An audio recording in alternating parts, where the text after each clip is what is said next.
Que son beau nom soit loué, glorifié, exalté et très élevé.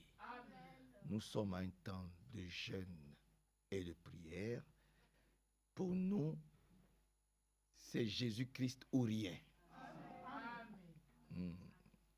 Ça, il faut que nous soyons d'accord. Parce que c'est le seul qui a dit, il est avantageux pour vous que je m'en aille. Quand je m'en serai allé, je vous préparerai une place. Quand j'aurai achevé de vous préparer une place, je reviendrai. Ah, c'est lui qui a dit. Nous, on le suit. On l'écoute et on le croit. Je reviendrai. Mais je ne reviendrai pas pour me barrer. Je reviendrai pour vous prendre. Afin que là où je suis, là où je vous ai préparé une place là, je vais vous prendre pour que nous puissions aller là-bas. Donc nous comptons sur lui. C'est pour lui que nous sommes là. Lisons quelques écritures pour lesquelles nous sommes là ici. Et nous allons poursuivre, n'est-ce pas, notre méditation. J'ai pris ma version Thompson ce matin. J'ai pris ma version Thompson. Nous allons lire quelques écritures. J'ai dit comme ça, l'impact de la puissance de la prière et du jeûne sur la vie du croyant. Quel est l'impact de la puissance de la prière et du jeûne? Nous voulons être saints, rien d'autre. Amen.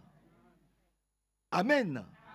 Déjà, prenons un premier passage, c'est dans Matthieu chapitre 6. Dans le livre de Matthieu au chapitre 6. Matthieu au chapitre 6. Et puis nous allons nous asseoir. Dans le livre de Matthieu au chapitre 6, nous connaissons tous ces passages-là. Matthieu chapitre 6, à partir du verset 16. Matthieu chapitre 6, verset 16. Lorsque vous jeûnez, ne prenez pas un air triste. Dites Amen. Ne prenez pas un air triste. C'est important. Amen. Lorsque vous jeûnez, c'est le Seigneur qui parle. Ne prenez pas un air triste, comme les hypocrites. Ils se rendent le visage tout défait pour montrer aux autres hommes qu'ils jeûnent. Nous, on n'est pas comme ça. Ce n'est pas un jeûne catholique ou un jeûne islamique. Non. Le visage tout défait. Non. Où on crache à gauche, on crache à droite. Bon, je ne critique pas. On crache à gauche, on crache. Il ne faut pas le fleurer. Tu le touches un peu, il se fâche. Nous, ce n'est pas comme ça. Nous voulons nous humilier devant le Seigneur. Alléluia. Que Dieu vous bénisse. Pour montrer aux autres hommes qu'ils jeûnent. En vérité, je vous le dis, ils ont reçu déjà leur récompense. Mais toi, mais moi, mais nous, quand on jeûne, quand tu jeûnes, parfume ta tête. Amen. Asseyons-nous. Parfume ta tête. Et lave ton visage. Afin de ne pas montrer aux hommes que tu jeûnes, mais à ton Père qui est là, près de toi, dans le lieu secret. Amen. Mais à ton Père céleste, qui est là, dans le lieu secret, et ton Père qui voit dans le secret te le rendra. Au nom du Seigneur Jésus-Christ. L'impact de la puissance de la prière et du jeûne. Nous voulons simplement parler avec Dieu aujourd'hui. Et que Dieu aussi nous parle. C'est important. Nous demandons au Seigneur de fortifier notre intérieur, notre homme intérieur, notre âme. Seigneur, fortifie aujourd'hui notre âme. Nous voulons avoir une intimité spirituelle avec Dieu. C'est ça le jeûne de la prière. Ça te permet d'avoir une intimité spirituelle avec Dieu. C'est aujourd'hui ou jamais. C'est aujourd'hui ou jamais. Parle avec lui. Qu'il fortifie ton âme. Qu'il fortifie ton intérieur. Pourquoi? Parce que la cible du diable, c'est ta vie de prière. Le diable ne veut pas que tu pries. Le diable fera tout pour t'empêcher de prier. Le diable va tout faire pour que tu détestes la prière. Parce qu'il sait que si tu mènes une vie de prière, tu es plus que vainqueur en toutes choses. Il va tout faire pour te décourager. Il va tout faire pour te démoraliser. Il va tout faire pour te mettre des pièges. Pour que tu n'aies pas une vie de prière. Il va te dire, oh, tu es déjà sauvé. Tu es déjà baptisé. Hein? Tu n'as plus rien à faire. Qu'est-ce que tu veux faire? Tu n'as plus rien à faire. Tu es sauvé. Tu vas te battre contre qui? Tu vas combattre, dire, où est le diable? Oh, il voit le diable partout. Oui, le diable est partout. Même dans cette salle-là. Il y a des esprits. Et je peux vous le montrer par la Bible.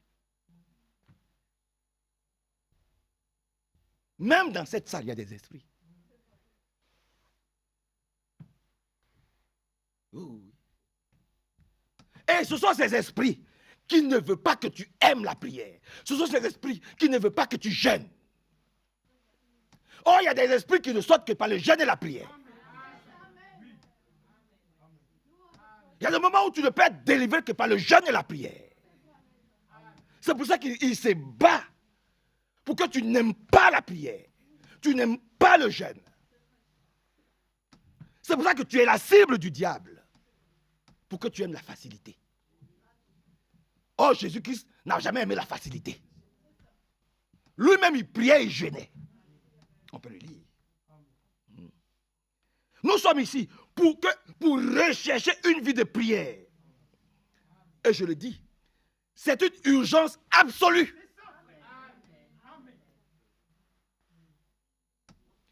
Nous voulons rechercher maintenant une vie de... Et ça va être l'année de prière et de la communion fraternelle.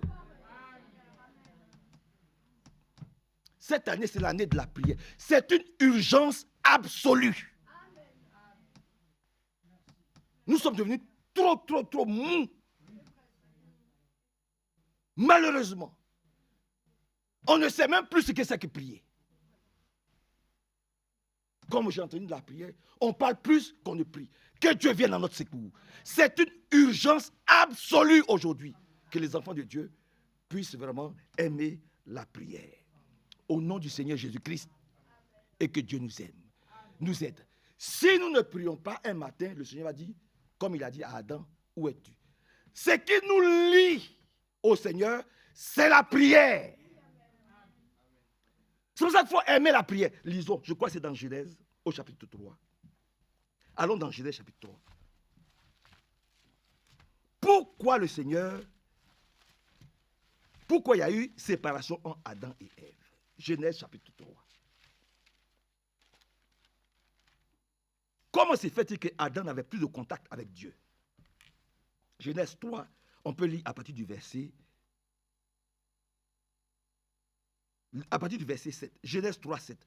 J'ai la version Thompson. Genèse chapitre 3, verset 7. Les yeux de tous les deux s'ouvrirent. Il prit conscience du fait qu'il était nu. Il se fit des ceintures avec des feuilles de figuier cousues ensemble. Alléluia. Oui. Verset 8. Alors il entendit la voix de l'Éternel Dieu qui parcourait le jardin avec la brise du soir. L'homme et sa femme allèrent se cacher devant l'Éternel Dieu parmi les arbres du jardin.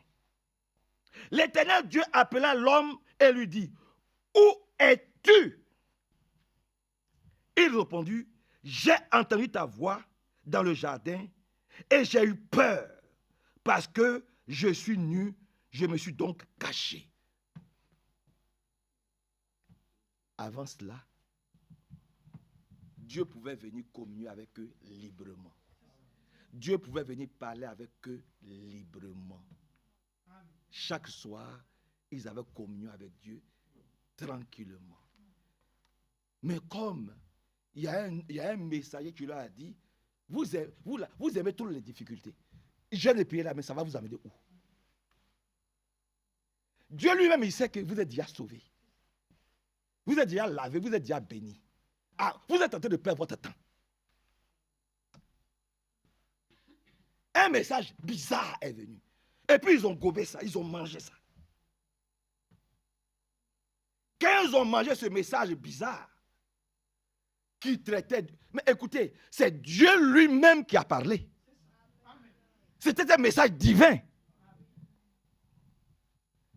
Ou on accepte le message de Dieu, ou on accepte le message de l'homme. Ils ont préféré le message de l'homme qui leur disait marcher dans la facilité. Vous n'avez pas, on n'a plus besoin, aujourd'hui, dans ce temps-là, on n'a plus besoin de jeûne et de prières. Vivez comme vous voulez. Insultez-vous, méprisez-vous, soyez hypocrites les uns envers les autres, ce n'est pas grave. Vous comprenez? Et puis le Seigneur vient un jour dans l'église. Et il voit, il regarde, mais où êtes-vous? Où êtes-vous? Adam, où es-tu? Il n'y avait plus de contact entre Adam et Dieu. Et vous-même, vous connaissez la suite. Vous connaissez la suite. Nous ne voulons pas rompre le contact entre nous et Dieu. Vous comprenez? Si nous sommes ici, si nous parlons sur ce ton, c'est parce que nous ne voulons pas qu'il y ait une rupture entre Dieu et nous. Aujourd'hui, c'est une urgence absolue que les enfants de Dieu puissent comprendre qu'ils doivent prier et jeûner comme leur Seigneur l'a fait. Et que Dieu nous bénisse. Et que si vous êtes d'accord, nous allons continuer. Nous allons continuer jusqu'à entrer en possession de tout ce que Satan nous a volé. Qu'il y ait une restauration totale dans la vie de chacun d'entre nous. Une restitution totale de tous les drachmes qui sont perdus dans les ténèbres. C'est de ça qu'il s'agit. C'est pour ça que nous sommes là. Que Dieu vous bénisse puissamment. Dans le livre de Matthieu, au chapitre 9. Donc, nous sommes venus reprendre le contact. Qu'on ne dise plus, hey, Billy Paul, où es-tu? Tu dis, je suis là, je suis présent. Ouais. Mais Déros, où es-tu? Je suis à la réunion de prière, je suis au jeûne de prière. Carmen, où es-tu? Sarah, où es-tu? Evelyne, où es-tu? Je suis là, je suis présent. Alléluia. Oh, oui. Que Dieu vous bénisse. Deux seront dans un même lit, un sera pris, l'autre va rester. Deux seront dans une même assemblée, un sera pris, l'autre va rester. Chacun marche et vit selon ses intérêts. Nous, notre intérêt, notre héritage, c'est la parole de Dieu. Oui, c'est ça, on est dedans. Que Dieu nous aide. Dans Matthieu chapitre 9, pour dire encore, donc nous ne voulons pas avoir un visage triste. Nous ne sommes pas tristes, nous sommes dans la joie. Oui. Nous sommes dans une très très grande joie. Oui, voyez-vous, d'être dans la présence du Seigneur. Que Dieu vous bénisse. Après, on va ébranler le royaume du diable. Par la grâce de Dieu. Il faut qu'il sorte totalement. Il faut qu'il nous laisse tranquilles. Alors, il est écrit dans Matthieu 9, Matthieu chapitre 9, à partir du verset 12. Matthieu 9, 12. Jésus qui avait entendu dit, ce ne sont pas les bien portants qui ont besoin de médecins, mais les malades. Amen. Allez apprendre ce que signifie je veux la miséricorde et non le sacrifice. Car je ne suis pas venu appeler des justes, mais des pécheurs. Seigneur, merci. Fais-moi c'est moi le premier. Que Dieu te bénisse. Hein, frère Franck? Que Dieu nous aide, que Dieu nous bénisse beaucoup. Il dit, il est venu appeler, il n'est pas venu appeler des justes, mais des pécheurs. Verset 14. Alors, des disciples de Jean vinrent auprès de Jésus et dirent, pourquoi nous les pharisiens jeûnons-nous, tandis que tes disciples ne jeûnent pas? Regardez la réponse du Seigneur Jésus-Christ. Regardez la. Il y a jeûne et jeûne. Il y en a qui jeûnent quelquefois pendant un mois. Vous connaissez, permettez que je ne donne pas les noms. Ça arrive bientôt. Voilà. Nous, ce n'est pas de ces jeûnes-là, on parle. Jésus-Christ va expliquer.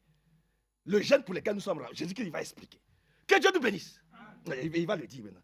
Il dit, Jésus leur répondit, les amis de l'époux peuvent-ils mener deuil tant que l'époux est avec eux? Non.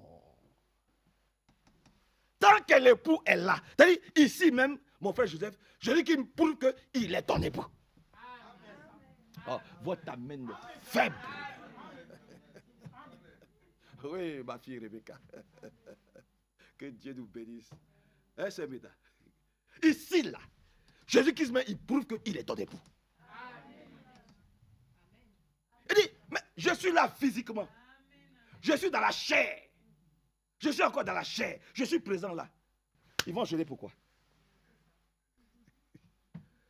Vous gênez pour un Dieu que vous ne connaissez pas. Vous priez un Dieu que vous ne connaissez pas. Amen. Mais eux, ils sont avec moi. Je suis leur époux. Donc, tant que je suis là, ils n'ont pas besoin de gêner. Vous êtes d'accord avec la parole de Dieu? Vous avez compris maintenant la chose? Il dit, mais je suis là. L'époux est là. L'époux avec eux. Donc, vous ne comprenez pas. Vous adorez un Dieu que vous ne connaissez pas. Vous êtes des pharisiens. Vous êtes des pharisiens. Poursuivons un peu. Il dit, par la grâce de Dieu, il dit, je suis au verset 13. Allez apprendre ce que signifie je veux la miséricorde et non les sacrifices. Car je ne suis pas venu appeler des justes mais des pécheurs. Alors, des disciples de Jean vinrent auprès de Jésus disant, pourquoi nous les pharisiens jeûnons-nous tandis que tes disciples ne jeûnent pas? Jésus dit, les amis de l'époux peuvent-ils mener deuil tant que l'époux est avec eux? Les jours viendront où l'époux leur sera enlevé. Jésus qui nous a été enlevé. Oh, votre amen est très faible. Mais il est là. Il a été enlevé, mais il est là. Je parle à des aigles. Je n'ai pas besoin d'aller loin. Il a été enlevé, mais il est là. Je suis avec vous tous les jours jusqu'à la fin du monde. Donc, permettez que je reste dans le contexte de la prière. Permettez que je reste dans ce contexte-là. Celui-là, il est là. C'est la même bouche qui a dit, je suis avec vous chaque jour. Amen. Je suis avec vous chaque jour. Il a dit. Alléluia. Il dit, les jours viendront où l'époux leur sera enlevé et alors ils gêneront. C'est ce que nous sommes en train de faire. Des jours viendront où l'époux leur sera enlevé et ils gêneront. Mais l'époux, il est là aussi.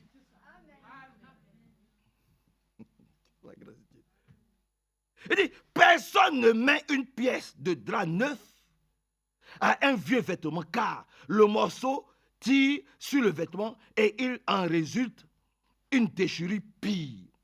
On ne met pas non plus du vin nouveau dans des vieilles outres. Autrement, les outres se rompent, le vin se répand et les outres sont perdues. Mais on met du vin nouveau dans des outres neuves et l'ensemble se conserve. Seigneur, purifie-nous. Régénère-nous. Que nous soyons des outres neuves. Pour que ton esprit. Et là nous entrons dans Actes chapitre 1, verset 8. Pour que ton esprit, cette promesse-là, elle puisse demeurer toujours en nous. Le Saint-Esprit, on ne le reçoit pas une seule fois. Ça, beaucoup l'oublient. Oh, en 1960, j'ai reçu le Saint-Esprit. Plusieurs fois, Dieu a visité son serviteur Branham. Plusieurs fois, Dieu a visité son serviteur 37 fois. Il a été visité par le Seigneur. Il n'a pas dit, oh, en 1972, à Marseille, quand j'étais avec les Arméniens, voilà, ils m'ont posé une question sur les tonnerres, je n'ai pas su répondre, je suis allé dans ma chambre, Dieu est venu, je suis tombé sur ma face, Dieu a... et puis c'est fini. Non, Dieu l'a encore visité plusieurs fois. Et il a été baptisé plusieurs fois. Donc, que le Seigneur nous aide. Afin que ce soit pour nous aussi toujours un perpétuel recours. Seigneur, renouvelle-nous. Toujours, renouvelle-nous. Visite-nous. Sois au contrôle de nos vies totalement par la grâce de Dieu. Donc, on voit ici que Jésus-Christ, il s'est devenu comme notre époux. Et nous devons être comme notre époux. Nous avons fait ce qu'il a fait. Donc, il y a plusieurs types de gènes. Il y a ce que j'appelle le gène surnaturel. Le gène surnaturel, c'est le gène de Moïse. Allons le voir. Moïse gêne, certains disent qu'il ne faut pas gêner. Mais Moïse a gêné. Des hommes que Dieu m'a établi, Dieu. Dieu dit à Moïse, je t'établis Dieu. Et puis, il gêne. Mais il y en a qui disent, non, il ne faut pas gêner. Nous allons gêner. Dans nos faiblesses. Dans nos faiblesses. Nous allons prier, nous allons gêner. Seigneur, viens à notre secours encore. Viens à notre secours. Le gène de Moïse, Exode 34. Exode chapitre 34. Exode au chapitre 34. Il est dit ici, Exode 34. À partir du verset 27. Pour aller vite, Exode 34, verset 27. L'Éternel dit à Moïse, écris ces paroles, car c'est conformément à elle que je conclus une alliance avec toi. Nous voulons une nouvelle alliance avec Dieu. De la même façon que Dieu a fait alliance avec Moïse, que Dieu fasse une alliance avec son épouse. Entre ta femme et toi, il y a une alliance. Entre le Seigneur Jésus-Christ et nous, il doit y avoir une alliance. Ma femme s'appelle Madame Yapo. Son nom là, on met ça de côté. Ce sont les hommes qui sont en train de relever ça. Les hommes du monde. Mais en tant qu'homme, quand on l'appelle, on dit Madame Yapo. On dit Madame Aka. Même si elle s'appelle Aka, nom de jeune fille, le Aka de Aka là, on prend le dessus sur son Aka là. C'est comme ça. La nature même nous dit les choses. Fais Paul, ta femme porte ton nom. Ton vrai nom là, ton nom c'est ça elle porte. C'est comme ça qu'on doit l'appeler. Et elle doit aimer ça. Parce que c'est son nom. Oh, votre amène est faible. Quand on dit Madame Yapo, elle doit être contente. Ah, Madame Yapo, elle est contente. Elle ne cache pas son nom. Et non, nous ne cachons pas le nom du Seigneur Jésus-Christ, notre époux.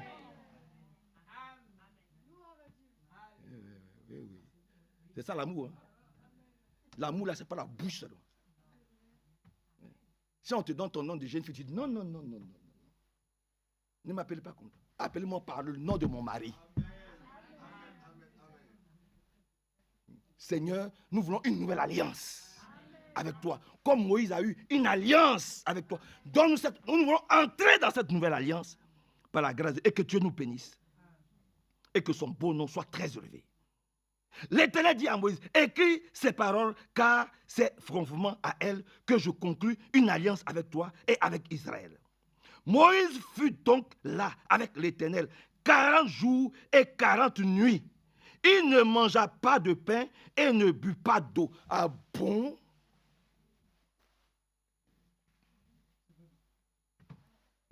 Ah, ça... Oui, ma fille, Lucie. Tu sais que tu es ma fille. Oui, oui, oui. Alléluia. Moïse. Ah oui. 40 jours et 40. Nous, c'est quelques heures. C'est 6 heures, 7 heures. Que Dieu ait pitié de nous. C'est pour ça que j'appelle ça un jeûne surnaturel. 40 jours, 40 nuits devant la face de Dieu, sans manger du pain ni boire d'eau. Alléluia. Oh, c'est fort. Si Dieu n'est pas avec toi, tu ne peux pas. Donc voilà des hommes qui ont pris la chose à cœur, qui ont vécu avec le Seigneur, qui ont mangé avec le Seigneur, qui se sont laissés conduire. Amen. Oui, oui. Vous voyez. Il dit, Moïse fut donc là avec l'Éternel, 40 jours et 40 nuits. Seigneur, nous voulons être avec toi. Amen. Le restant de notre vie. Amen. Au nom de Jésus-Christ, par la grâce de Dieu. L'Éternel écrivit sur les tables les paroles de l'alliance, les dix paroles. Seigneur, écris les paroles de l'alliance sur notre âme, dans notre cœur spirituel. Il faut que tu écrives tes commandements dans la vie de chacun d'entre nous. Au nom de Jésus-Christ. Seigneur, écris-les aussi, comme tu l'as fait pour Moïse. Au nom du Seigneur Jésus-Christ. Et puis, il y a aussi le deuxième, le jeûne de Élie. Je considère ça aussi comme un jeûne surnaturel. Allons dans Élie. Retenez bien 40 jours, 40 nuits. Il y a quelqu'un aussi qui l'a fait. On va le voir. Il s'appelle le Seigneur Jésus-Christ. Lui aussi. Lui aussi, il a fait 40 jours, 40 nuits. Allons voir Élie. Élie, c'est dans 1 Roi 19. Le jeûne d'Élie, c'est dans 1 Roi chapitre 19. 1 Roi chapitre 19. Il est dit ici.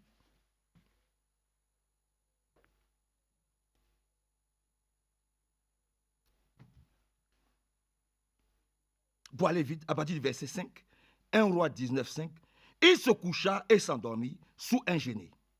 Or, voici qu'un ange le toucha et lui dit, lève-toi, mange. Nous voulons manger la parole de Dieu. Il regarda et il y avait à son chevet un gâteau sur des pierres chaudes et une cruche d'eau. Mais le Seigneur est puissant. Le Seigneur peut nous nourrir, frère Joseph. On s'inquiète pour rien. Ces moments-là vont revenir. Alléluia. Par la grâce de Dieu, ces moments-là doivent revenir. Au nom du Seigneur Jésus-Christ. Il mangea et but, puis se recoucha. L'ange de l'Éternel vint une seconde fois, le toucha et dit, lève-toi, mange, car le chemin sera trop long pour toi. Nous sommes arrivés au bout du chemin. Le chemin fut long, effectivement. Peut-être qu'il va encore s'allonger, on ne sait pas. Mais il faut qu'on mange la parole de Dieu. Amen. Je vous le dis avec le plus grand sérieux, mangeons la parole de Dieu. C'est très important. Voyez-vous. Il dit, lève-toi, mange, car le chemin sera trop long pour toi. Mais il dit, verset 8 dit, il se leva, mangea et but, avec la force que lui donna cette nourriture. Il marcha 40 jours et 40 nuits jusqu'à la montagne de Dieu à Horeb. Il a marché 40 jours avec le peu de nourriture qu'il a mangé là. C'est ça, avec ça, il est parti pendant 40 jours et 40 nuits dans le jeûne jusqu'à la montagne de l'Éternel. Si ça, ce n'est pas surnaturel, dites-moi c'est quoi? Lui aussi, 40 jours, 40 nuits. Le Seigneur lui a dit, lève-toi. Mange la nourriture que j'ai préparée. Amen. Amen. Nous aussi, levons-nous. Mangeons la manne fraîche et céleste que Dieu a préparée pour nous avant la fonction. Mangeons le message. C'est ça qui va nous permettre de tenir sur ce chemin-là. Sur ce chemin-là. C'est un chemin rocailleux, difficile. Parce que ce n'est pas toujours ton frère va te comprendre. Ce n'est pas toujours ta soeur va te comprendre. C'est un chemin difficile, rocailleux. Quelquefois, on marche sur des œufs. Mais jusqu'au bout, Seigneur, je vais te suivre. Dans les bons comme dans les mauvais jours, je vais te suivre, toi. Je vais avoir les regards fixés sur toi. Je veux que tu me conduises, toi, Seigneur Jésus. Jusqu'à ta montagne. jusqu'à l'enlèvement, il faut que tu me conduises. Amen. Amen. Il dit, l'Éternel lui dit, va, reprends ton chemin, car le désert jusqu'à... Il dit ici, verset 15, l'Éternel lui dit, va, reprends ton chemin, car le désert jusqu'à Damas. Par le désert jusqu'à Damas. Quand tu seras arrivé, tu donneras l'onction à Hazaël, roi de Syrie. Tu donneras l'onction à Jéhu, fils de Nishi, comme roi d'Israël. Et tu donneras l'onction à Élisée, fils de... Dieu, il a tout préparé. Par le jeune, là, il a tout dit. Il a dit, voilà, je te mets dans ces conditions-là pour obtenir ça, pour faire ceci. On n'est pas rempli de pommes de terre, des choses, et puis on vient se prendre. Non. On se prend devant lui, vraiment, en étant expié, en étant nettoyé, en étant purifié.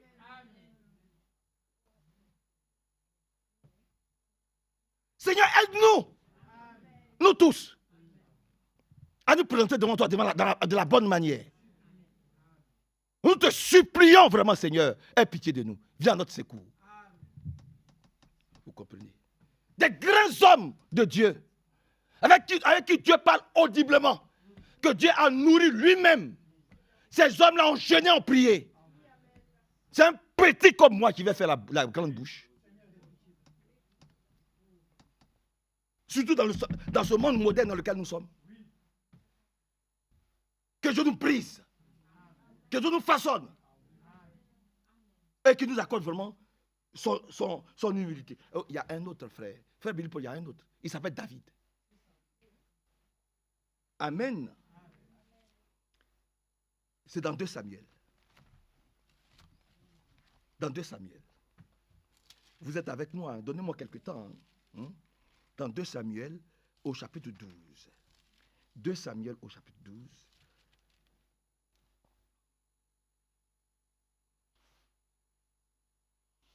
« 2 Samuel 12.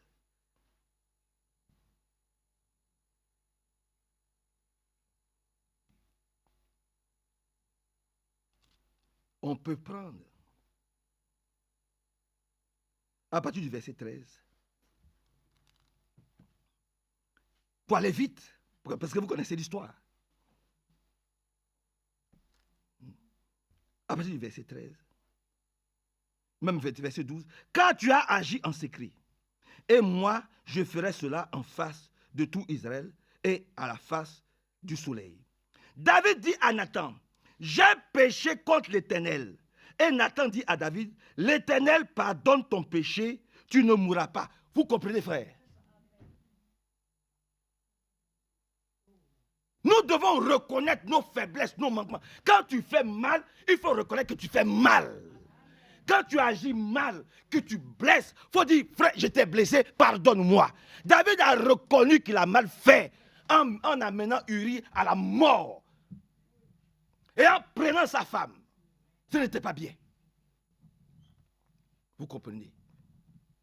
Ce n'était pas bien.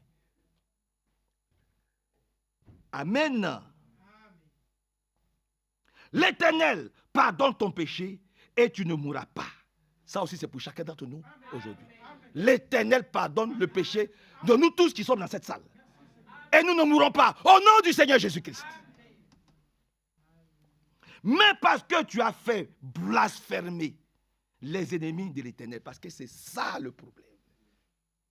C'est pour ça que je dis souvent, quand on t'envoie, il faut savoir t'envoyer. Quand on te parle, il y a des... Frère, ce n'est pas tout que tu dois dire oui et amen. Quelle que soit la personne qui est devant toi.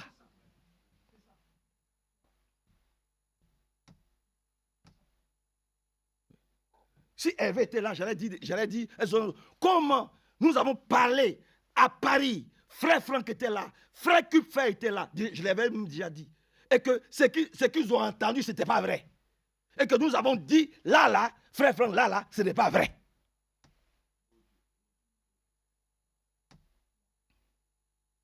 Vous comprenez? Il faut que, quand on te dit quand ce n'est pas vrai, il faut avoir la force du Saint-Esprit. Vous dites, là, ce que tu dis là, tu ne te fais pas bien, frère. Il ne faut pas parler comme ça de ton frère. Il ne faut pas parler comme ça de ta soeur. Tu as quelque chose contre lui, va le voir. aller ensemble. Que Dieu nous bénisse. C'est important. Donc, nous ne devons pas faire blasphémer les ennemis des choses. Parce qu'on les pousse à pécher. On dit, vous les voyez comme ça, ils ne s'entendent pas. Vous les voyez comme ça, ils ne s'aiment pas. Vous les voyez comme ça, ils se méprisent. L'un vient me voir et me dit ça, l'autre vient me voir et me dit ça. Ce n'est pas bon tout ça. Amen. Que Dieu ait pitié de nous. Et je ferme la parenthèse. Il ne faut pas qu'on amène les gens à blasphémer. En commettant cette action, le fils qui était né mourra.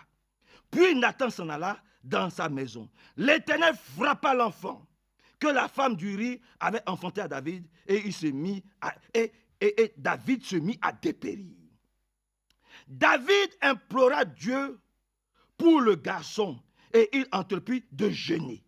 Quand il entra, il passa la nuit couché à terre. Les anciens de sa maison insistaient auprès de lui pour le faire lever de terre. Laissez-le tranquille, il connaît son péché. Oui. Il connaît la faute. Il y a des faux consolateurs. Il y a des faux, il y a des blasphémateurs. Tu viens lui expliquer ton problème. Tu dis, voilà, il va empirer la situation. Amen. Au lieu de t'aider à aller de l'avant, il va encore ajouter des choses sur ce qu'il a entendu. Ah, c'est ce que tu m'as dit. Ah, mais voilà encore ce qu'il a fait. Alors que déjà le frère souffre. Comment devons-nous faire pour le décharger de ce fardeau? On ne va pas encore ajouter. Seigneur, viens à notre secours. Vous êtes avec moi. Vous êtes là. Que Dieu nous bénisse, frère. Quelqu'un qui est en train de dépérir. Il a péché, il demande pardon. Même s'il sait que déjà il ne va pas mourir. Mais malgré, il est en train de dépérir, il souffre. Mais tu dois aller le voir discrètement. S'il t'écoute, gloire à Dieu. S'il ne t'écoute pas, mais un temps viendra où Dieu même fera le reste. C'est ça qu'il s'agit. Mais tu ne vas pas encore aller l'enfoncer.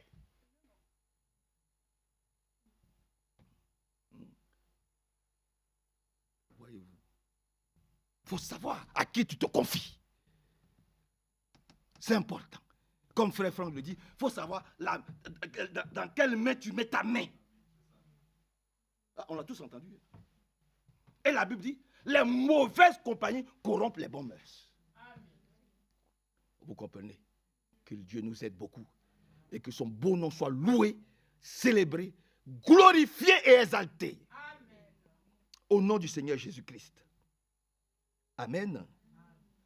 Il dit, verset 16, David implora Dieu pour le garçon et il entreprit de jeûner. Quand il rentra, il passa la nuit couché. Les anciens de sa maison insistèrent auprès de lui pour le faire lever de terre. Mais il ne voulut pas et il ne prit pas de nourriture avec eux. Or, le 7e jour, l'enfant mourut. Les serviteurs de David craignaient de lui annoncer que l'enfant était mort. Car ils disaient ceci, lorsque l'enfant vivait encore, nous lui avons parlé et il ne nous a pas écoutés. Comment oserons-nous lui dire l'enfant est mort? Il fera un malheur. C'est vous qui connaissez la voix de Dieu. C'est vous les anciens qui connaissez la voix de Dieu. Dieu avait déjà dit à David que l'enfant va mourir. Mais il ne sait pas, vous n'êtes pas au courant. C'est-à-dire, quelquefois je dis, frère, faisons attention. Il y a ce que Dieu te dit à toi. Alléluia. Et puis il y a ce que Dieu dit à l'autre. Il y a la façon dont toi tu comprends et la façon dont l'autre comprend. Il ne faut pas manger, il ne faut pas mélanger. Dieu a parlé à David par son prophète. Un prophète mandaté. Un prophète envoyé de Dieu pour dire à David, tu ne mourras pas toi. Tu as péché, tu ne mourras pas toi, mais l'enfant va mourir. C'est le ainsi dit le Seigneur. Ça ne va pas changer. Donc, David, il sait déjà que son enfant va mourir. Maintenant, les à côté, là, les éternels conseillers, qui tournent. Ouais, David, tu sais, de toute façon, la chose est arrivée. Toi, tu es un homme de prière, hein, ne t'inquiète pas. Hein, ça bavade. Mais vous ne savez même, vous ne connaissez même pas la parole du prophète. C'est ça notre problème aujourd'hui. Les gens ne lisent pas la parole, ils ne connaissent pas le message. Le message biblique du temps de la fin. Celui que Dieu a envoyé. William Marion Branham. Avec un message biblique. Là.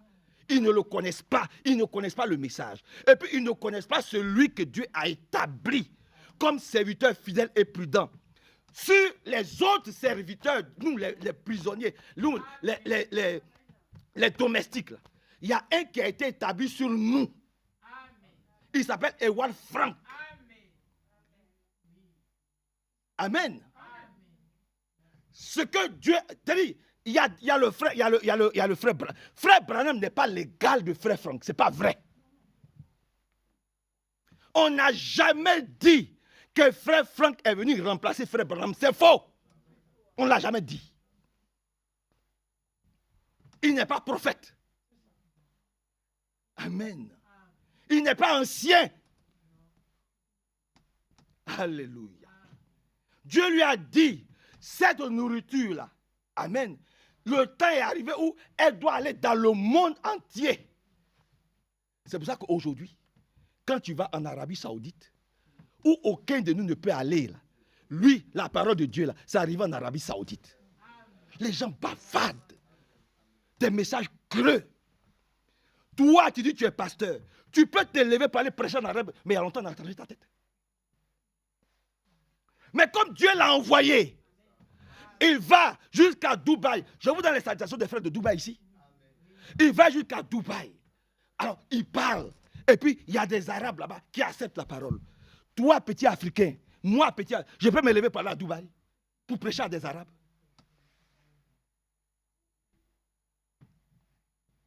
Tu peux te lever pour aller en Arabie Saoudite. Tu peux te lever pour aller en Indonésie. J'ai vu les vidéos. Frère Didier Chitoulou est témoin, il a accompagné. Il y avait des milliers de personnes là, assises par terre, en pleine rue. Ils ont bloqué toute la rue avec leur voile, habillés dans un pays islamique. C'est le frère qui interprète là, en indonésien. C'est lui qui était, frère Franck, il n'y avait même pas de... Il était obligé de se monter sur une chaise. Pour pouvoir voir, il y avait tellement de monde en Indonésie. Tu peux faire ça. Tu peux aller en Indonésie. Tu peux aller en Syrie. Tu peux aller en Irak. Tu peux aller en Iran. Tu peux aller au Laos. On a des frères au Laos. Tu peux aller en Chine. Tais-toi. Fais ce que Dieu t'a confié de faire. Arrête de le critiquer. Tais-toi. Jusqu'aujourd'hui, tu n'as encore rien fait. Tu ne peux même pas convertir ta propre famille. Tes propres enfants, ils ne sont pas tous croyants. Tais-toi un peu. Oh Seigneur, ta grâce. Toute l'Afrique, complètement. Et les gens l'insultent. Les gens, ils passent ici. Et puis, remarquez une chose. Remarquez les pays où il a été livré à Satan. Le Yémen, c'est le chaos là-bas. Vous voyez ce qui se passe au Yémen? Le Liban. Au Yémen, il a été livré à Satan. On l'a traité de démon. Il était dans l'église. Il était en train de prêcher. Le pasteur est venu, il a le fait descendre. Sors, tu es un démon. Parce qu'il a osé prêcher, parler de frère Branham. Il a osé prêcher que le prophète Branham, on l'a fait descendre, on l'a fait sortir. Il dit, il a vite couru, il est monté dans ce taxi, il est parti. Où est-ce qu'il est devenu le Liban? Il a été livré à Satan, on l'a traité de démon en Syrie. Regardez ce que la Syrie est devenue. Il a été chassé en Irak. Regardez ce que l'Irak est devenu. Dans tous les pays où on l'a livré à Satan, parce qu'il y en a qui aiment bien voir les démons dans leurs frères. Dans tous les pays où on l'a traité de Satan, de démons, regardez ce que ces pays sont devenus. Mais on a des frères irakiens. Quand on va en Irak, on voit des frères irakiens. Quand on va à Krefeld, on voit des frères irakiens. On voit des frères de l'Arménie. Amen. On voit des frères russes. Il a dit dernièrement, comment il était dans sa voiture, il allait donner des Bibles quand il y avait le mur là. Il y avait le mur de séparation. Tu peux faire ça. Vous qui le critiquez, vous pouvez vous lever aujourd'hui, aller distribuer des Bibles dans les zones interdites. Il a sa voiture, il allait en Roumanie, en voiture. Il a mis plusieurs Bibles sur la banquette arrière, il a couvert avec une couverture. À cette époque-là, il y avait le mur de séparation. Alléluia. Et puis il arrive au contrôle douanier. Ah, écoutez la prédication. Ce que je vous dis, c'est hier. Écoutez. Je suis en train de vous apprendre et je peux le lire. Mais voilà. Et puis il arrive là. Il a dit, c'est une femme. La douanière, la policière, c'est une femme. Elle est venue. Elle a dit, descendez. Il est descendu. Et puis il a commencé à contrôler. Ouvrez, coffre devant, coffre derrière. Les buts ne devaient pas rentrer à cette époque-là. Tu étais où? Monsieur le pasteur, tu étais où? Toi qui dis qu'il est un faux, tu étais où? Quand on cherchait des gens pour que la Roumanie puisse être convertie, avoir des Bibles, pour que la République tchèque, tu étais où? La femme, elle a commencé à contrôler, tourner autour. Et dit, elle lui a demandé d'ouvrir les portières, et puis elle a commencé. Oh, il dit, heureusement qu'elle n'a pas soulevé la couverture.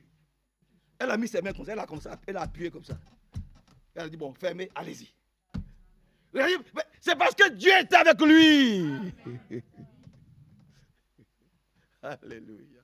C'est parce que Dieu était avec lui. Et Dieu voulait que la Roumanie puisse recevoir le message. Que la Bulgarie puisse recevoir le message.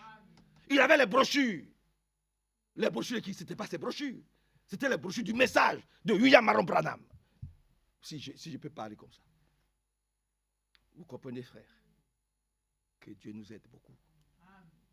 Donc il a jeûné, lui aussi il a jeûné. Et puis, mais il y a plusieurs passages où nous voyons que David jeûne. Mais nous ne jeûnons plus.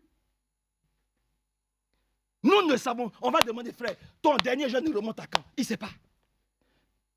À la limite, il ne se rappelle même pas parce qu'il n'a jamais jeûné.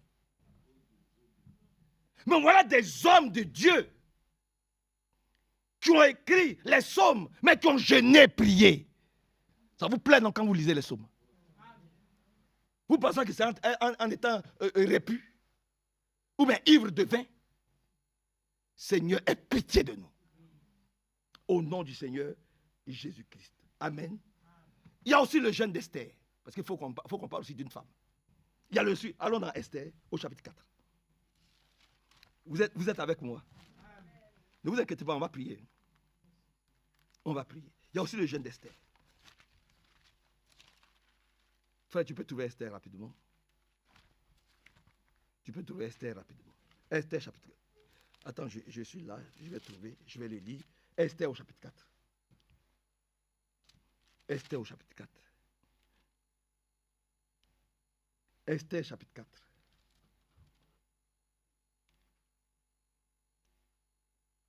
Après du verset 12. On rapporta les paroles d'Esther à Mardochée. Mardochée fit répondre à Esther. Tu ne t'imagines pas, Majesté, que tu échapperas seul dans tous les Juifs. C'est vrai.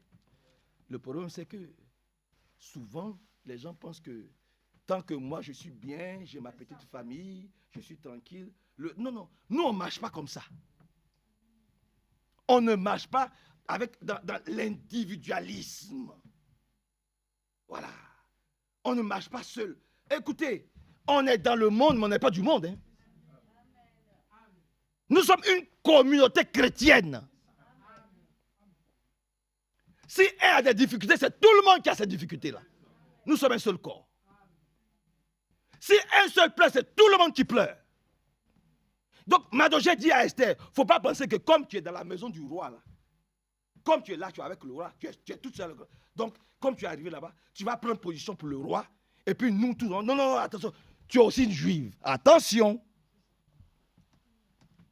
Ce qui peut nous atteindre, un matin, ça peut t'atteindre aussi. Ne regarde pas ta position. Et je vous le dis encore aujourd'hui. Qu'aucun de nous ne regarde sa position pour marcher comme il veut. Non. Que le Seigneur nous aide beaucoup.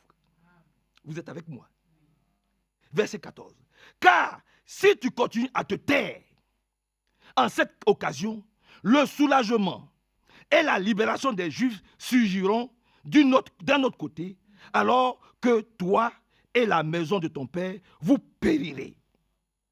Ouais, ça veut dire que si le Seigneur ne peut pas compter sur toi, mais il peut susciter un autre.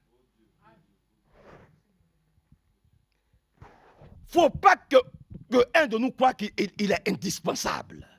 C'est ce que ça veut dire. Personne n'est indispensable. Le seul indispensable, il s'appelle le Seigneur Jésus-Christ. Oh, votre amen est faible. Frère Franck est parti. Le chemin continue. La lutte continue. Dites amen. Je recommence. Frère Franck, Sœur Mimi, Frère Franck, il est parti.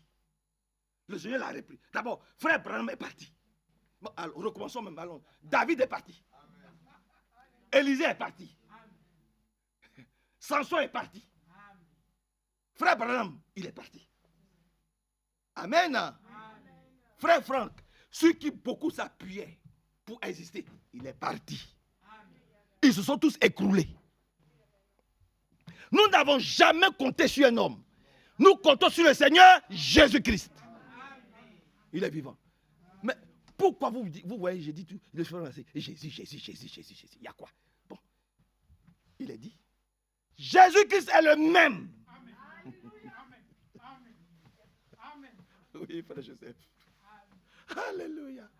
Jésus-Christ, il est le même hier.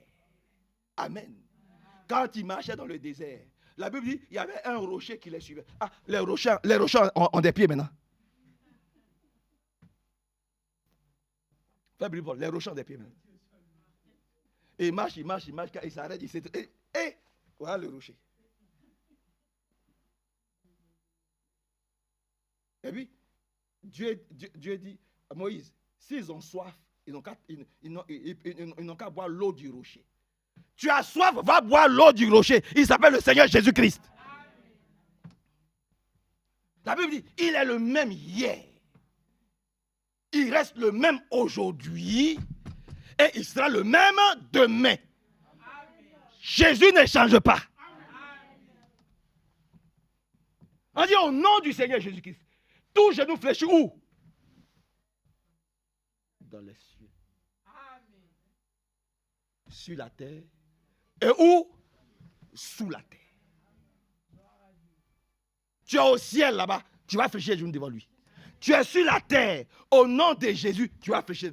Tu es sous la terre, les genoux fléchissent. Il n'y a que lui. Donc, revenons à notre texte, si vous le voulez bien.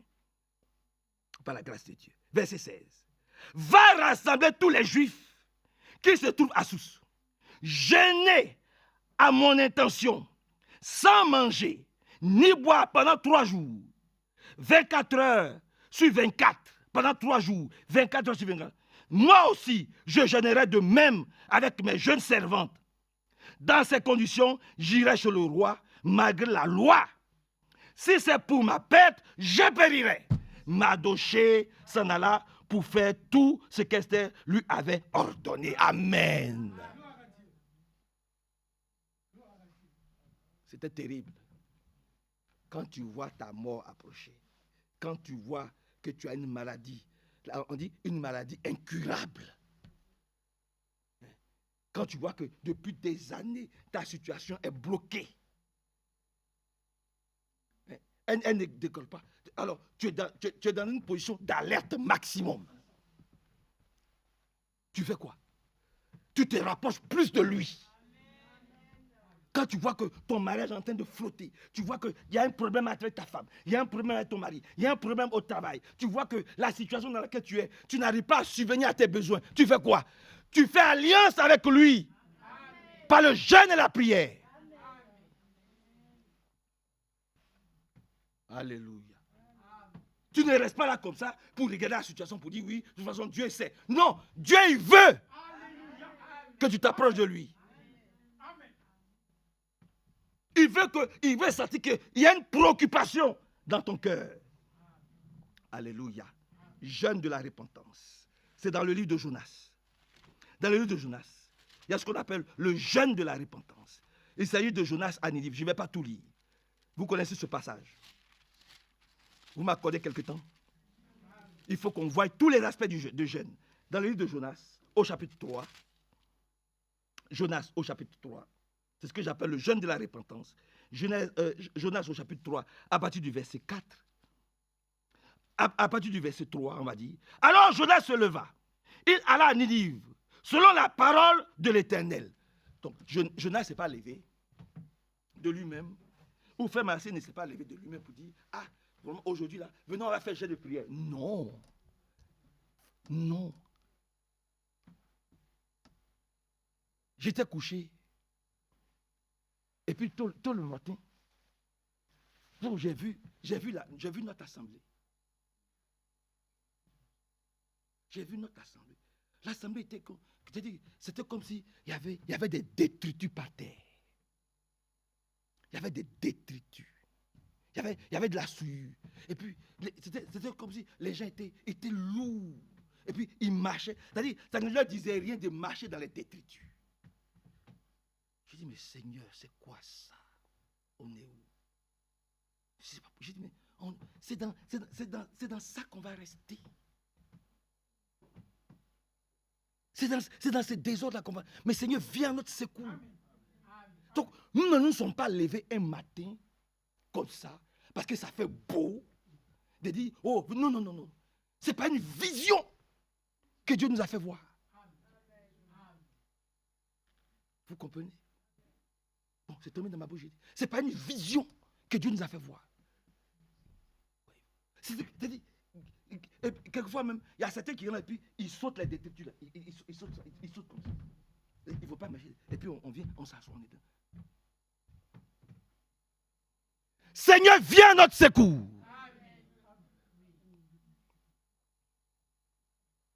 Vous comprenez, frère? Nous ne pouvons pas marcher vite dans les détritus, dans la souillure. Il faut que le Seigneur nous purifie. Nous ne voulons plus vivre dans le désordre. Vous comprenez? Donc il a mis à notre cœur de dire, mais il faut qu'on se rassemble. Seigneur, secoue-nous un peu. Nettoie-nous, purifie-nous. Sanctifie-nous. Lave-nous. Au nom du Seigneur Jésus-Christ, lave-nous. Alors, quand nous revenons ici, verset 4, Jonas commença par faire dans la ville une tournée de marche. Il criait ces mots encore. 40 jours, et Ninive sera bouleversée. Les gens de Ninive crurent. Amen. Amen. Ils ont cru au message du prophète de l'heure, comme nous. Les gens de Ninive crurent en Dieu. Ils proclamaient un jeûne et se revêtirent de sacs, depuis le plus grand jusqu'au plus petit. La nouvelle parvint au roi de Ninive. Il se leva de son trône, ôta son manteau, se couvrit d'un sac et s'assit sur la cendre. Même lui, le roi de Ninive.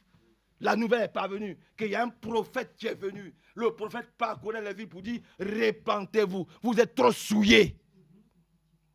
Vous menez une mauvaise vie, il faut que ça s'arrête. Et cela passe par le jeûne et la prière. Ne méprisons pas le jeûne et la prière. Toute la ville, même le bébé à la mamelle. Le bruit parvint au roi. Le roi dit, qu'est-ce qui se passe? Il dit, mais il a reconnu. Il dit, même moi, je vais enlever mes vêtements royaux. Je vais me dépouiller. Amen. Alléluia. Combien de fois on est rentré dans le bureau de frère Franck et il pleurait comme un bébé. J'ai vécu ça. Il te plaint, il te sait, parce qu'il sait qu'il y a des choses qui ne vont pas dans l'assemblée. il versait de chaudes larmes comme un enfant. J'ai vécu ça. Qui pleure aujourd'hui pour l'Assemblée?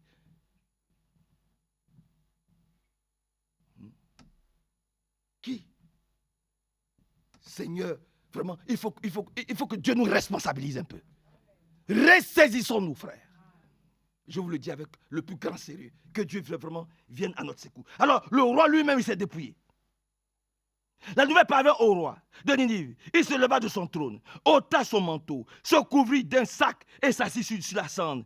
Il fit crier ceci dans Ninive, par décision du roi et de ses grands, que les hommes et les bêtes, les gros et les menus bétail ne goûtent de rien, ne pèsent pas et ne boivent pas d'eau. Que les hommes et les bêtes soient couverts de sacs, qu'ils crient à Dieu. Depuis quand un mouton peut crier à Dieu? Des moutons se répandent. Mais les hommes aujourd'hui, prétendus être l'épouse de Jésus-Christ, ne savent plus se repentir. Ils sont dans des raisonnements. Vous comprenez, frère? Seigneur, vraiment que le Seigneur vienne à notre secours. Il a dit, même les bêtes, que les bêtes crient à Dieu. Oui, que les bêtes crient à Dieu. Vous les hommes criez à Dieu, mais que les bêtes aussi crient à Dieu. Amen. Que les hommes et les bêtes soient couverts de sacs, qu'ils crient à Dieu, avec force, et que chacun revienne de sa mauvaise conduite et de la violence attachée aux paumes de ses mains. Oui, nous voulons crier aussi à Dieu. Avec la violence qui nous habite. Nos péchés, nos crimes soient expiés par le sang divin du Seigneur Jésus-Christ. Nous aussi, nous voulons crier. Nous voulons crier aujourd'hui. Pour que nos péchés soient expiés, lavés dans le sang du Seigneur Jésus-Christ. Qui sait si Dieu ne reviendra pas et n'aura pas de regret, et s'il ne reviendra pas de son ardente colère, en sorte que nous ne périssions pas.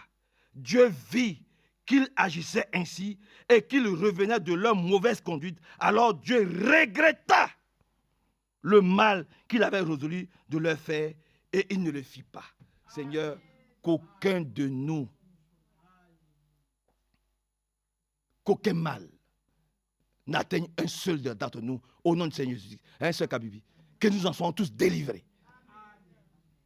Au nom du Seigneur Jésus-Christ. Il y a aussi le jeûne de Daniel. Ah, je vais tout vous dire. Vous êtes avec moi. Il y a aussi le jeûne de David. Amen. De Daniel, c'est dans Daniel chapitre 1. Parce qu'il faut qu'on voie que ce n'est pas seulement nous qui sommes en train de le faire et puis on va faire... Non. La plupart des hommes de Dieu ont jeûné. Permettez-moi de prendre Daniel chapitre 1. On peut le lire dans le livre de Daniel au chapitre 1.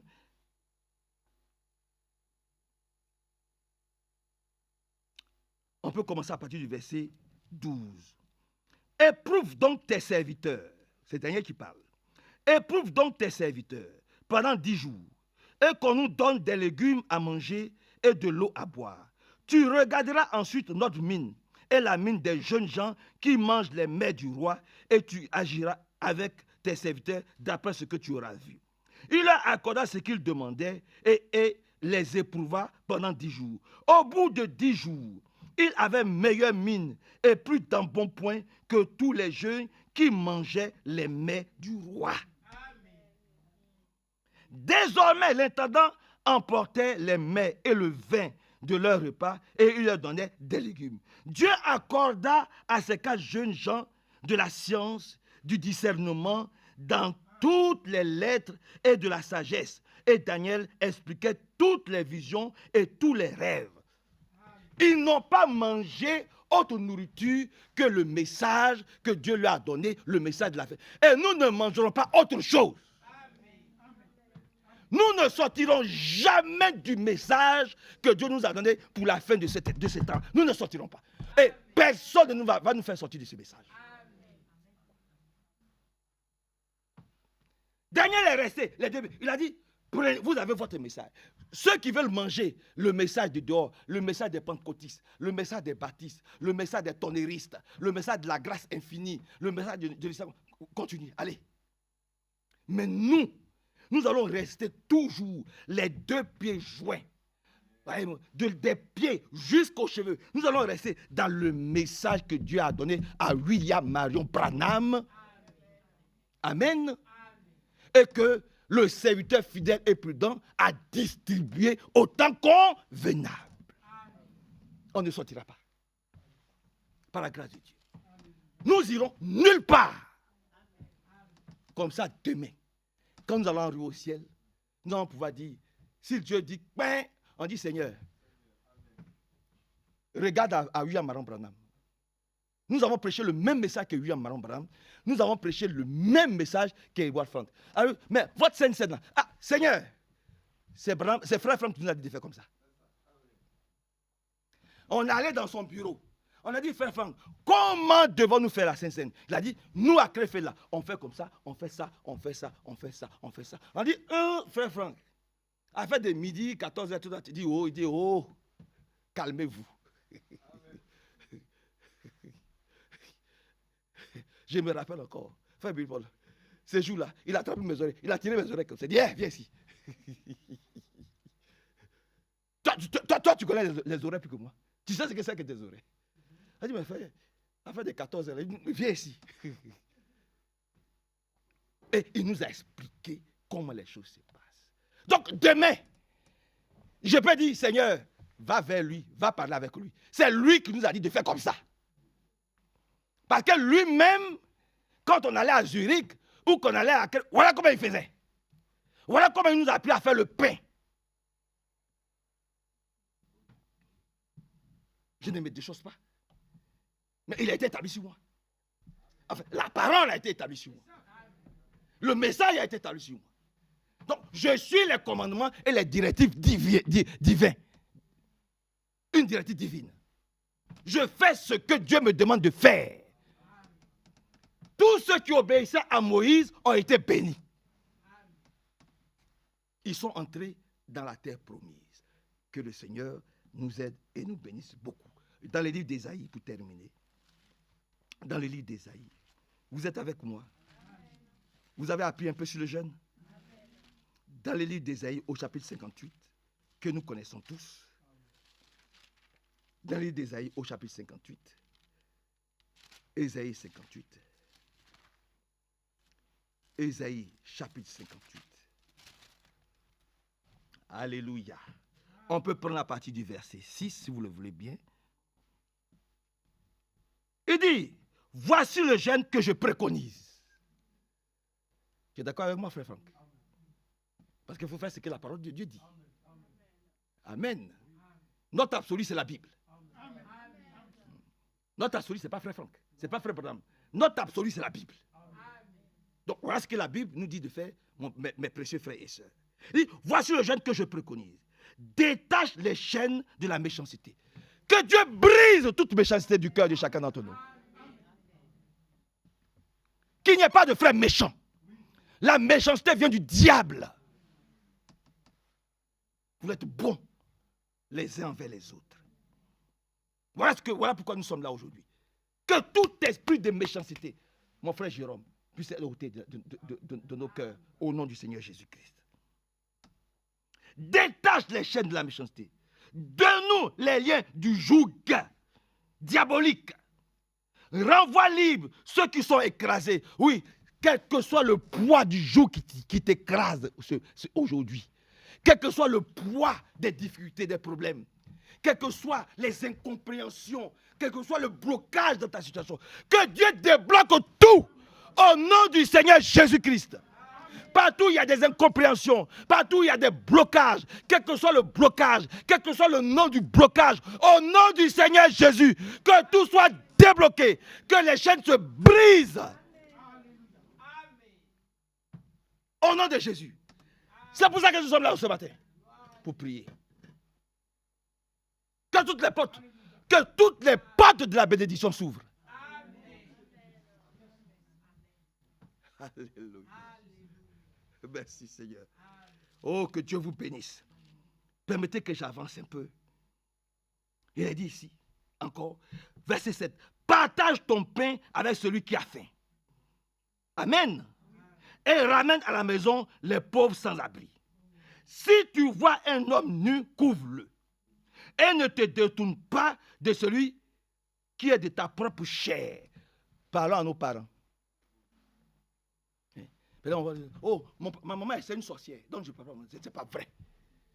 Ta lumière doit chasser la sorcellerie qui est dans ta maman. Votre amène est faible. Ah, moi, je ne vais plus au village. Parce qu'il paraît que dans mon village, on empoisonne les mains. Non. Non, non, non. Non. Amen. Tu dois aller voir. Tu dois regarder ta maman droit dans l'œil pour dire, maman, ce que tu fais, ce n'est pas bien. Papa, ce que tu fais, ce n'est pas bien. Mon oncle, ce que tu fais, ce n'est pas bien. Ton pouvoir là, ça ne peut pas m'atteindre. Parce que celui qui est en moi est plus grand que ton poison. Alléluia. Tu veux construire une maison au village, construis ta maison au village. On dit, c'est terre là. Si vous construisez dessus, tous ceux qui ont construit là, ils sont morts. Tu dois aller construire là-bas. C'est maintenant même que tu dois construire là-bas. Quand j'étais à Boaké, que j'enseignais à Boaké, alléluia, il y avait un blanc, un européen. Il avait une grande maison, une grande villa. On cherchait une maison. J'étais dans un duplex. Après, il dit, ah, j'aimerais avoir une maison avec un jardin. Oh, la maison là, il y avait un blanc qui habitait dans la maison. Il a été assassiné. C'est-à-dire que sa femme a payé des gens et puis ils l'ont découpé à la machette. Donc c'est passé dans tous les journaux. Ça fait du bruit. Dans tous les journaux, ça fait du bruit. On a monté ça, on a monté comment la chambre était pleine de sang et tout ce que vous pouvez imaginer. Et oui, après quand ils ont nettoyé, tout est passé, je crois, 1 an plus tard. J'ai vu mon voisin, il dit, moi je vais aller habiter dans la maison. Il dit, quoi? Il m'a dit, c'est une maison hantée. Il dit, ah, c'est maintenant même que je vais aller habiter là-bas.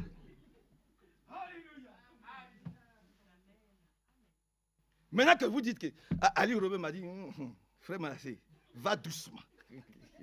Vous les jeunes là.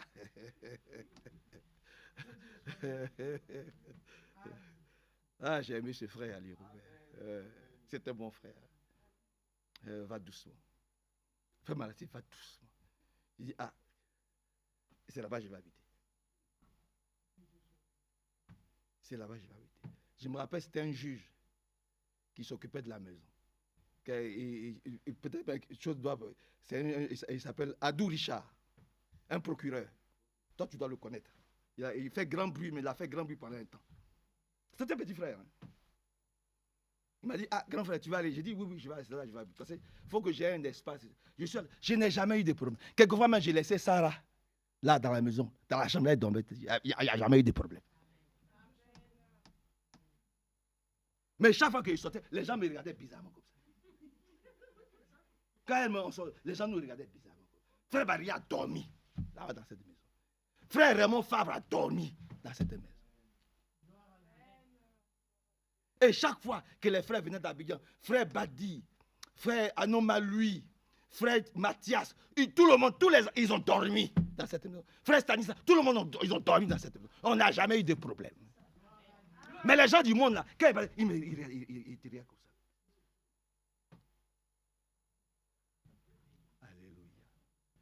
Amen. Ah oui.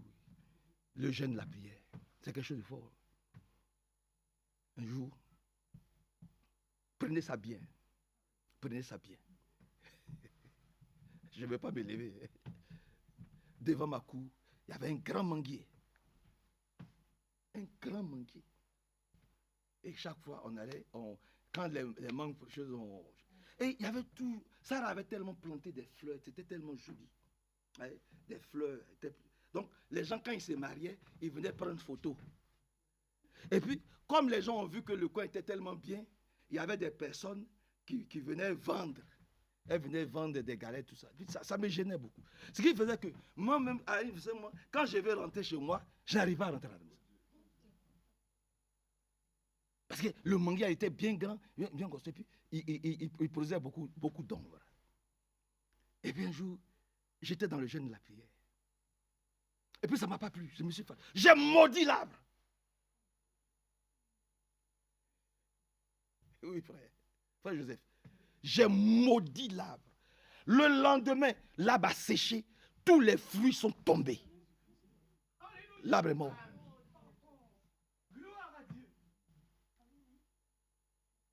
Et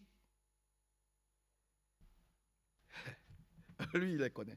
Le frère Mathias. Tu connais le frère Mathias? Frère Mathias, c'est un prédicateur. Ils sont vivants. Frère Mathias, frère Badi, frère Ali Robert, le frère Bebo Lazare sont venus me voir parce que j'ai demandé pardon. Je me disais, je suis allé trop fort. Donc, frère Badi, ils ont fait une délégation, ils sont venus me voir. Et je me rappelle bien, c'est Mathias qui a pris la parole. Ils sont vivants, hein, et ils nous écoutent. Hein, et c'est enregistré. Donc, je ne peux pas parler, c'est enregistré. Ça va passer sur la place publique. Hein, je ne peux pas raconter votre... Ils sont vivants. Mathias est vivant, Badi est vivant et tout ça. Malheureusement, mon frère. Et frère, c'est Mathias qui a pris la parole. Mathias m'a dit, mais c'est un manque d'affermissement. Tu veux démontrer que quoi? Oh, c'est beau. Pourquoi tu te fâches? L'arbre t'a fait quoi?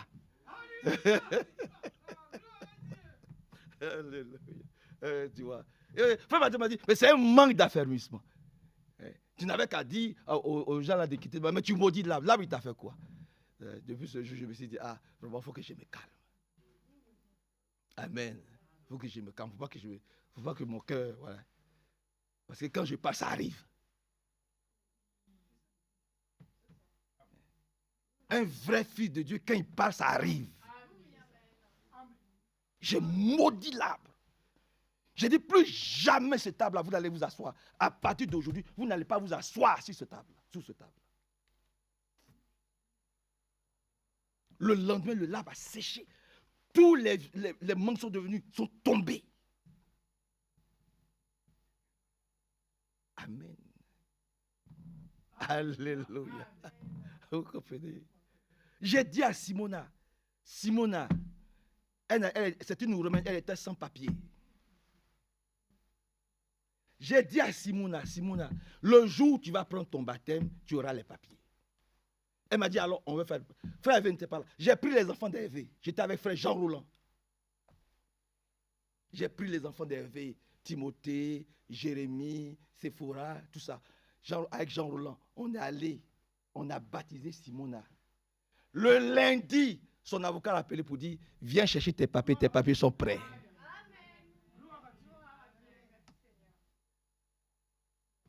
Amen. Amen. Dieu exauce. Quand un vrai serviteur de Dieu parle, ça trouve son accomplissement. Vous comprenez, frère? Ce n'est pas pour vous faire peur. Hein? Mais toi aussi, il est capable de faire ça avec toi. Il est capable de faire ça avec toi. N'aie pas peur. Amen. Ne craignez pas. Faites confiance au Seigneur. Donc, je le dis pour que vous puissiez être fortifiés pour dire, maintenant que nous allons prier, ce que je vais demander, je l'obtiendrai.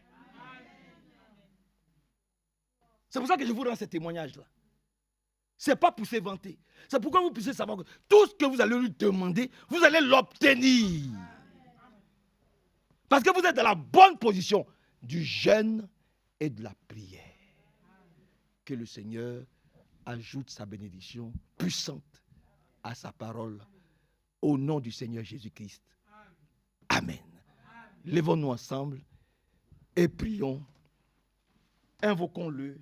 Crions à lui. Recommandons-nous à lui. Prions tous ensemble.